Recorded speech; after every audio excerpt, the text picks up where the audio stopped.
நடிகரும் தாவேகா தலைவர் விஜயின் கடைசி படமான ஜனநாயகன் திரைப்படம் பல போராட்டங்களால இன்னைக்கு வரைக்கும் வெளியாகாத சிக்கல் இருந்துட்டு இருக்கு. இந்த நிலையில கடந்த 3 நாட்களா ஜனநாயகன் இணையத்துல லீக் ஆகி பெரும் அதிர்ச்சியை ஏற்படுத்தியிருக்கு. இதனைத் தொடர்ந்து விஜய் மீண்டும் ஒரு படம் நடிப்பார் என்ற தகவலும் வெளியாகி இருக்கிறது. இது எந்த அளவுக்கு உண்மைங்கிறத குறித்து கருத்தினை கேட்க நம்மோடு தயாரிப்பாளர் தனஞ்சயன் அவர்கள் இணைந்திருக்கிறாங்க. இதை பற்றி உங்களுடைய கருத்து என்னவா இருக்கு சார்?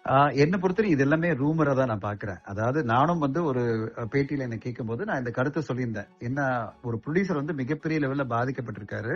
பைனான்சியலி பாத்தீங்கன்னா இந்த படம் கிட்டத்தட்ட ஒரு 200-250 கோடி ரூபாய் நஷ்டம் அந்த தயாரிப்பாளருக்கு நிற்கும். டிஜிட்டல் ரைட்ஸ் வேல்யூ கம்மியாகவும் அண்ட் சேட்டலைட் ஒருவேளை ஒத்துக்கிட்டாலும் தியேட்டருக்குள்ள பாத்தீங்கன்னா வேர்ல்டு வைட் முன்னாடி என்ன எதிர்பார்த்தமோ ஒரு 200-250 கோடி ரூபாய் ரெவென்யூவா ப்ரொடியூசருக்கு வர வேண்டியது வராம போகும்போது அவருக்கு பெரிய லாஸ் வரும். அந்த லாஸை காம்பன்சேட் பண்றதுக்கு விஜய் சாருக்கு வழி இல்லாம அவர் படம் பண்ண வேண்டிய கட்டாயம் ஏற்படும்ன்றது ஒரு ஒப்பீனியனா நம்ம சொல்றோமே தவிர இது நிஜம் கிடையாது. இது அவர்கிட்ட யாரும் பேசியிருக்க மாட்டாங்க. ஏன்னா இது டூ ஏர்லி. இப்போ அந்த தயாரிப்பு குழு எங்க கிட்ட பேசும்போது என்ன சொன்னாங்க, வெகு விரைவில் இந்த படத்தை வெளியிடணும், அதுக்கு ஹெல்ப் பண்ணுங்க அப்படின்னு அவங்க கேட்டுட்டு இருக்காங்க. அதாவது எலெக்ஷன் முடிஞ்ச மறுநாளே நாங்க வெளியிடணும், அதுக்கு எல்லா தயாரிப்பாளர் சங்கங்களும் ஒருங்கிணைஞ்சு எங்களுக்கு ஹெல்ப் பண்ணுங்க, எங்களுக்கு சென்சர் சர்டிபிகேட் வாங்கி கொடுங்க, நாங்க 24ஆம் தேதி ரிலீஸ் பண்ணிடுறோம் அப்படின்ற எண்ணத்துலதான் அவங்க பயணிச்சிட்டு இருக்காங்களே தவிர இப்போதைக்கு விஜய் சார்கிட்ட போய் காம்பன்சேட் கேட்கணும் அப்படின்ற மனநிலை இப்போ அவங்க இல்ல. ரிலீஸ் ஆன பிறகு ஒருவேளை அந்த பிரச்சனை பெருசாகி அது எதிர்பார்த்த தொகை வரல, அவங்களுக்கு கலெக்ஷன் பாதிக்கப்பட்டிருந்ததுன்னா பெரிய லெவல்ல கண்டிப்பா அவங்க கேட்கறதுக்கான வாய்ப்பு இருக்கு. ஏன்னா காரணங்கள் ரொம்ப ஸ்ட்ராங்கா இருக்கு. அதுதான் எங்களுடைய பாயிண்ட் ஆஃப் வியூ சொல்ல விரும்புறேன். ஓகே சார், இது ஒரு முக்கியமான ஒரு பாயிண்டா இருக்கு. ஏன்னா இப்ப எல்லாருமே லீக் ஆயிடுச்சு அப்படிங்கறதுனால விஜய் நடிப்பார் அப்படிங்கிற ஒரு எதிர்பார்ப்பு இருக்கு. பட் நீங்க சொன்னதுல ஒரு முக்கியமான பாயிண்ட் என்ன அப்படின்னா, ரிலீஸ் ஆகி அவங்க எதிர்பார்த்த ஒரு தொகை கிடைக்கல, அவங்க போட்ட பட்ஜெட்க்கு மீறி அவங்க எதிர்பார்த்திருப்பாங்க ஒரு தொகை, அது கிடைக்கல அப்படின்னா வேணா இது வாய்ப்பு இருக்கிறதுக்கான ஒரு இது இருக்கு. கண்டிப்பா கண்டிப்பா அவங்க ஒரு விஷயம் நான் உங்களுக்கு சொல்ல விரும்புறேன்.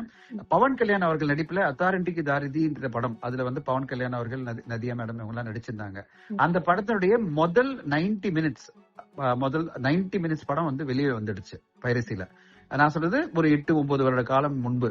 அது மிகப்பெரிய லெவல்ல லட்சக்கணக்கான டிவிடிகள், அப்ப டிவிடி டிஜிட்டல் கிடையாது, டிவிடி எல்லாம் வெளியான பிறகு என்ன ஆயிடுச்சு, அது பிறகு ஆன்டி பைரசி செல் எல்லாம் இறங்கி என்னென்னமோ ட்ரை பண்ணாங்க.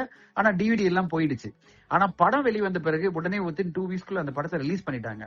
ரிலீஸ் பண்ண பிறகு அந்த படம் மாபெரும் வணிக ரீதியில வெற்றி. அதுவரையும் எல்லாரும் என்ன சொன்னாங்கன்னா, இந்த படம் இனிமே ஓடாது, பெரிய லெவல்ல இந்த படத்துக்கு வரவேற்பு இருக்காது. ஏன்னா டிவிடி எல்லாருமே பாத்துட்டாங்களே, ஃபர்ஸ்ட் 90 மினிட்ஸ் பாத்துட்டாங்க, அந்த கியூரியாசிட்டி இல்லன்னு சொல்லும் போது. ஆனா அந்த படம் அதை எல்லா அந்த எதிர்பார்ப்பையும், அதாவது இந்த மாதிரி ஓடாதுன்னு சொன்ன எல்லா கருத்துக்களையும் பீட் பண்ணி அந்த படம் மிகப்பெரிய லெவல்ல வெற்றி அடைஞ்சது. இன்னைக்கு வரையும் அது ஒரு பெஞ்ச்மார்க் படமா பவன் கல்யாண் அவர்களுக்கு இருக்கு. ஒருவேளை இந்த படம் இப்போ லீக் ஆன தொட்டு ஒரு மக்கள் மத்தியில இன்னும் எதிர்பார்ப்பு அதிகமாயி திரையரங்கில் இந்த படத்தை கண்டிப்பா பார்த்தே ஆகணும், விஜய் சாருக்காக பார்த்தே ஆகணும், நடந்தது ஒரு மிகப்பெரிய துரோகம், நம்ம எல்லாம் திரையரங்களை பார்த்து சப்போர்ட் பண்ணுவோம் அப்படின்னு வந்தா ஒருவேளை இந்த படம் எந்த ஒரு பாதிப்பு இல்லாம எதிர்பார்த்த வசூலை கூட எட்டுறதுக்கு வாய்ப்பு இருக்கு.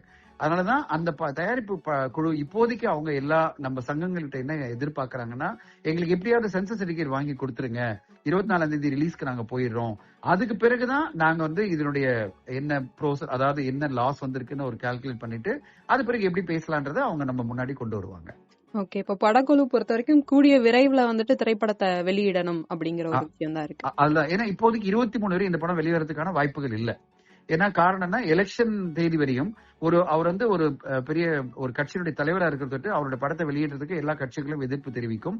அடுத்த கட்டமா எலெக்ஷன் கமிஷனுக்கும் ஒரு கன்ஃபியூஷன் இருக்கு, இந்த மாதிரி ஒரு சிச்சுவேஷன்ல இந்த படத்தை வெளியிடலாமா இல்லையா அப்படின்னு. ஆனா 23ஆம் தேதி எலெக்ஷன் முடிஞ்ச பிறகு எலெக்ஷன் கமிஷனுக்கு எதுவுமே இல்ல. உங்களுக்கே தெரியும், எல்லா மாடல் கோட் ஆஃப் கான்டக்ட் எல்லாம் முடிஞ்சிடும். அப்ப முடிஞ்ச பிறகு இப்போ இந்த சென்சர் சர்டிபிகேட் கொடுக்கறதுல எந்த பிரச்சனை வராது. அதுதான் அவங்க என்ன கேட்கறாங்க, இப்போ சென்சர் சர்டிபிகேட் கொடுத்துரு சொல்லுங்க, நாங்க 24ஆம் தேதி படத்தை கொண்டு வந்துடுறோம் அப்படின்ற கோரிக்கையை அவங்க வச்சிருக்காங்க. சோ இதை நாங்க தயாரிப்பாளர் சங்கங்களா சென்சர் போர்ட்லயும் பிளஸ் எலெக்ஷன் கமிஷன்ல என்ன கேட்கிறோம்னா, அவங்க 24ஆம் தேதி வரதுல உங்களுக்கு என்ன பிரச்சனை இருக்கு, 23ஆம் தேதி முன்னாடி தான் வரக்கூடாது, 24ஆம் தேதி வந்தா எந்த பிரச்சனை இல்ல, அவங்களுக்கு சென்சர் சர்டிபிகேட் கொடுத்துருங்க. அண்டர்டேக்கிங் கொடுக்க கூட ரெடியா இருக்காங்க தயாரிப்பு குழு. நாங்க இப்போ சென்சர் சர்டிபிகேட் கொடுத்தீங்கன்னா நாங்க இந்த 17ஆம் தேதி வரல, ஓகே, இப்ப ஒருவேளை இப்போ சென்சர் சர்டிபிகேட் கொடுத்துட்டா 17 ரிலீஸ் பண்ணிடுவாங்கன்ற எண்ணம் எல்லாம் வேண்டாம், நாங்க கிளியர் கட்டா 24ஆம் தேதி தான் கொண்டு வர ட்ரை பண்றோம், அதனால எங்களுக்கு சப்போர்ட் பண்ணுங்க, சென்சர் சர்டிபிகேட் கொடுங்கன்னு தயாரிப்பு குழு கேட்டுட்டு இருக்காங்க. Okay sir.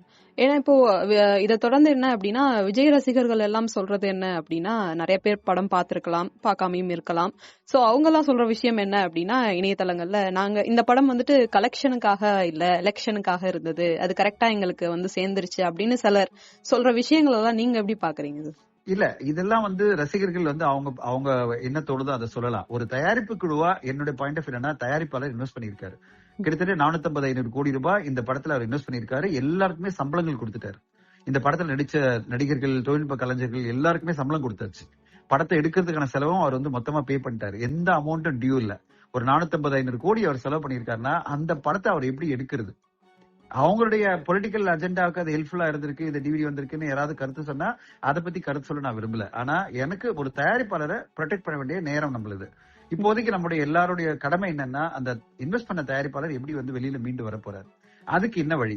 அந்த வழியில பாத்தீங்கன்னா கண்டிப்பா இப்போதைக்கு அவருக்கு வந்து 24th இந்த படத்தை ரிலீஸ் பண்றதுக்கு சென்சர் போர்டும் எலெக்ஷன் கமிஷனும் எந்த தடையும் ஏற்படுத்தாமல் அந்த படத்தை வெளியிட்டாங்கன்னா 24 இந்த படத்தை ரிலீஸ் பண்ணிடுவாங்க. Okay sir. ஏன்னா நீங்க ஒரு எக்ஸாம்பிள் சொல்லியிருந்தீங்க, பவன் கல்யாண் அவர்களுடைய படம் ஒன்று இப்படிதான் ஆச்சு அப்படின்னு சொல்லி, அதுக்கு நல்ல கலெக்ஷன் வந்திருந்தது அப்படின்னு சொல்லியிருந்தீங்க. இப்போ நம்ம விஜய் அவர்களை பொறுத்த வரைக்கும் தமிழ்நாட்டுல ஒரு ரீ ரிலீஸ் ஆகுற படமே வந்துட்டு ஒரு நல்ல கலெக்ஷன்ஸ் வந்துட்டு நம்ம பாக்குறோம். கில்லியா இருக்கட்டும், மத்த படங்களா இருக்கட்டும், நல்ல ஒரு கலெக்ஷன் இருக்கு. சோ ஜனநாயகனுக்கும் ரொம்ப எதிர்பார்ப்பு நல்லா இருக்குமோ, இதனால இந்த ஒரு விஷயத்தினால இன்னும் எதிர்பார்ப்பு அதிகமா தான் இருக்குமோ அப்படின்னு? கண்டிப்பா ஃபேன்ஸ் எல்லாருமே, நீங்க பைரசி என்பது பாத்தீங்கன்னா எப்படி அவங்க பாத்திருப்பாங்க, படத்தை பார்த்தவங்களுக்கு நான் சொல்றேன் எப்படி பாத்திருப்பாங்க, லேப்டாப்ல பாத்திருப்பாங்க, கரெக்டுங்களா?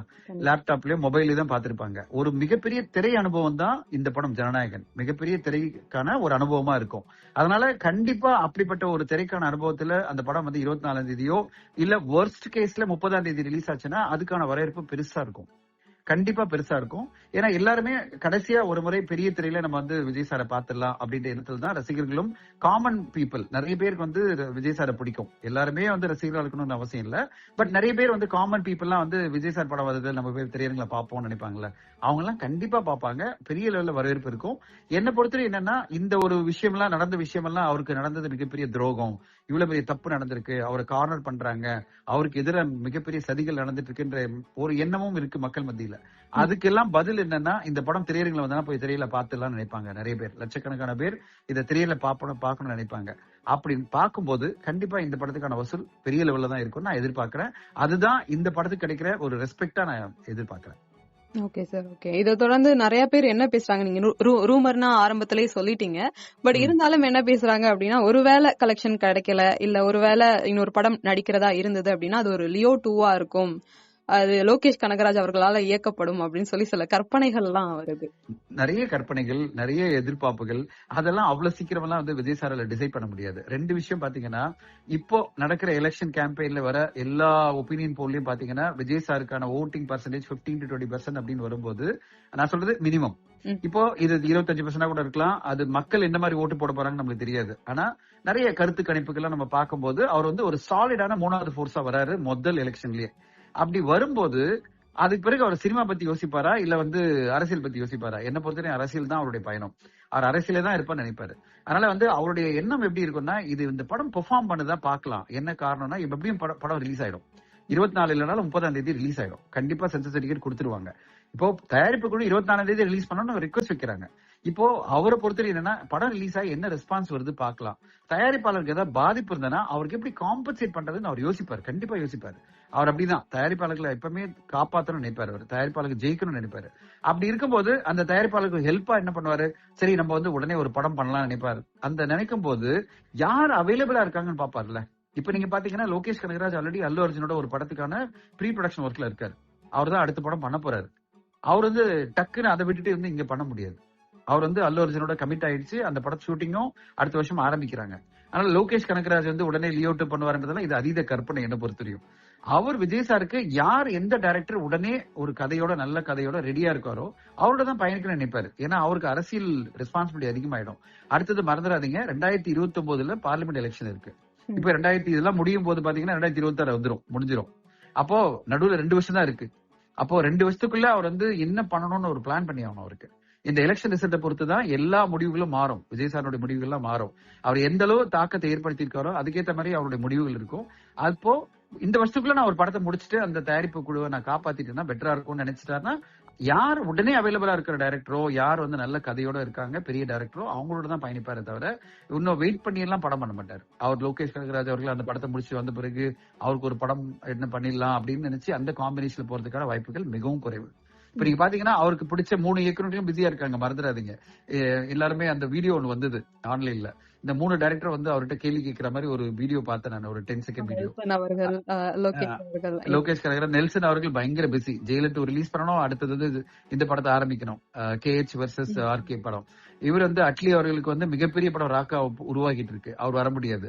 லோகேஷ் கனகராஜ் பாத்தீங்கன்னா ஆல்ரெடி அல்லு அர்ஜுன் படத்தை கமிட் பண்ணி வச்சிருக்காரு, அவருடைய படத்தை நடிச்சு முடிச்சாகணும். இப்படி பல கமிட்மெண்ட் இருக்கிற டைரக்டர் பின்னாடி போய் நின்று வெயிட் பண்ண முடியாது, தயாரிப்பு குழுவும் சரி விஜய் சாரும். அதனால யார் மீடா ஒரு நல்ல கதையோட இருக்காங்களோ அவங்களோட பயணிப்பாரு. காம்பன்சேட் பண்ணணும்னு முடிவு வந்தனா அதுக்கான சூழ்நிலை வராதுன்றதான் என்னுடைய எதிர்ப்பு. எப்படின்னா இந்த படத்துக்கு திரையரங்குல மிகப்பெரிய ரெஸ்பான்ஸ். ஏன்னா நம்ம வந்து ரொம்ப காலம் சொல்லல, இப்ப நம்ம வந்து 13ஆம் தேதி உட்கார்ந்து இருக்கோம்னா 17 நாள்ல இந்த படம் ரிலீஸ் ஆயிடும். எதர் 10 நாள் ரிலீஸ் ஆகலாம், இல்ல 17 நாள் ரிலீஸ் ஆகலாம். அப்ப ரிலீஸ் ஆகும்போது அந்த ரெஸ்பான்ஸ் நமக்கு தெரிஞ்சிடும். May 15th தெரிஞ்சிச்சுன்னா அதுக்குள்ள எலெக்ஷன் ரிசல்ட்டும் வந்துற போது ஓவராலா அவருக்கு அந்த டைம்ல ஒரு டிசிஷன் எடுக்க முடியும். என்ன மாதிரி நான் வந்து இதை காம்பன்சேட் பண்ணணும், இல்லைன்னா காம்பன்சேட் பண்ண வேண்டிய அவசியம் இல்லை. அப்படிப்பட்ட சூழல்ல தான் அவர் வந்து முடிவெடுப்பார். ஓகே ஓகே கண்டிப்பா சார். இப்போ இணையதளத்துல ரொம்ப தீயா பரவிட்டு இருந்த ஒரு விஷயத்துக்கு ஒரு தெளிவான ஒரு விளக்கம் கொடுத்திருக்கீங்க. 2.73 கோடிக்கும் அதிகமான மக்களின் உள்ளங்களை வென்ற தந்தி டிவியின் டிஜிட்டல் தளங்கள், 1.26 கோடி யூடியூப் சப்ஸ்கிரைபர்ஸ், 47 லட்சம் ஃபேஸ்புக் ஃபாலோவர்ஸ், 26 லட்சம் இன்ஸ்டாகிராம் ஃபாலோவர்ஸ், 23 லட்சம் எக்ஸ் ஃபாலோவர்ஸ், 11 லட்சம் தந்தி ஆப் டவுன்லோட்ஸ், 30 லட்சம் வெப்சைட் மந்த்லி ஆக்டிவ் யூசர்ஸ், 14 லட்சம் வாட்ஸ்அப் ஃபாலோவர்ஸ். அசுரபலம் கொண்ட எங்கள் டிஜிட்டல் கரங்களில் உங்கள் விளம்பரங்களை சேர்க்க வாட்ஸ்அப் பண்ணுங்க 8939883778. Email advttanditv@dttv.in.